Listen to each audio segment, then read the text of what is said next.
Hello guys, welcome back to our channel. And ఈ రోజు మనం రియాక్ట్ చెబుతున్నాం భక్త మహేశ్వరులకు విజ్ఞప్తి టీజర్ పైన అయితే చేస్తున్నాం. అంటే దీంట్లో అయితే రవితేజ గారు ఇంకా డింపుల్ హైతి గారు యాక్ట్ చేస్తున్నారు అనమాట. సో దీని నుంచి వచ్చిన టీజర్ సాంగ్స్ అన్ని బాగున్నాయి, బాగానే ఉన్నది. కొంచెం కొత్తగా అనిపిస్తున్నది. సో మామూలు రొటీన్ టెంప్లెట్ కాకుండా సాంగ్ అయితే హైలైట్ గా ఉంది. లాస్ట్ టైం బెల అయితే సో చూద్దాం దీనిపైన కూడా. సో టీజర్ ఎలా ఉంటుందో చూసి మాట్లాడేస్తున్నాం. Let's go. సైకాలజిస్ట్ దగ్గరికి ఎందుకు సార్? 2 సార్లు చెప్పలేను, వాడికి చెప్పేటప్పుడు విను. ఇంతకి మీ సమస్య ఏంటో చెప్పండి.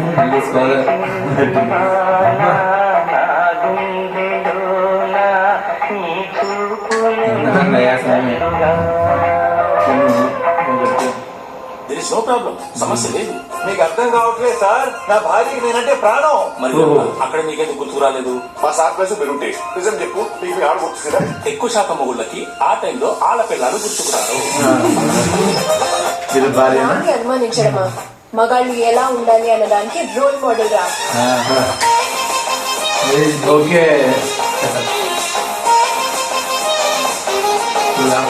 మన బాబు కూడా స్పెయిన్ వెళ్ళాడు. అక్కడ ఎవరైనా ఉండొచ్చు.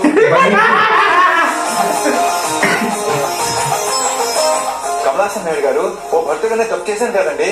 ఎవరైతే తప్పు చేసి ఆ తప్పు తన భార్యకు తెలిస్తే ఎక్కడ బాధపడుతుందోనని భయపడతాడు చూడు, వాడు అసలు శిశువైన నిఖార్సైన భర్త. ఇంట్లో ఎవరెవరు ఉంటారు? అన్న, వదిన, వాళ్ళ అబ్బాయి, నేను, వదిన వాళ్ళ చెల్లి ఉంటాను. వైఫ్ ఉందని ఎందుకు చెప్పలేదు? వదిన వాళ్ళ చెల్లి అంటే నా వైఫేగా కాదా? భక్త మహేశ్వరులకు జాన్ 13th రిలీజ్.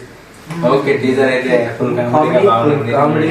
సో మంచిగా వర్కౌట్ అయ్యేటట్టు ఉంది. Family entertainment.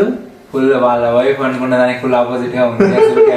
ఆ డైలాగ్ బయట ఉందిరా, ఇది వదిన గారి చెల్లంటే భార్య కదా. బయట ఉన్నది ఇదే డైలాగ్. సో మంచిగా ఉన్నది. సీన్స్ అన్ని బాగానే ఉన్నాయి. మంచిగా హ్యాండిల్ చేసి ఇంకో సంక్రాంతికి బ్లాగ్ వస్తుంది. బొమ్మాయి అవుతుంది. Family movie. సంక్రాంతికి వస్తున్నాం. దాంట్లో అంతే కదా, సేమ్ టెంప్లెట్ అనుకుంటా. హీరో ఎంతమంది ఉంటారు దీంట్లో, కొంచెం ఎక్కువ మంది ఉన్నారు. సంక్రాంతికి ఇట్లాంటివి రావాలి మనకి. ఓకే, ఒక సైడ్ చూస్తే మంచి గట్టి పోటీ ఉండబోతుంది సంక్రాంతికి అయితే. వరుసన 12, 13, 14, 15 already 9th plan India movies ఉన్నాయి. మొత్తం 7 సినిమాలు. సో మంచి గట్టి పోటీ ఉండబోతుంది. సో రవితేజ అన్న మంచి కంటెంట్ ఉంది కాబట్టి ఆ టైం అయితే వస్తున్నారు. సో చూడాలా, ఇదైనా మంచి హిట్ పడితే చాలా, అదే కోరుకుంటున్నాం. సో మీకు ఎలా అనిపించింది ట్రైలర్, సారీ టీజర్? కామెంట్ చేయండి. సో అలాగే సబ్స్క్రైబ్ చేసేయండి అండ్ వీడియోని లైక్ చేయండి, షేర్ చేయండి. ఆ బెల్ ఐకాన్ ని ఠంగా కొట్టేయండి. So thank you for watching. Bye. Bye bye.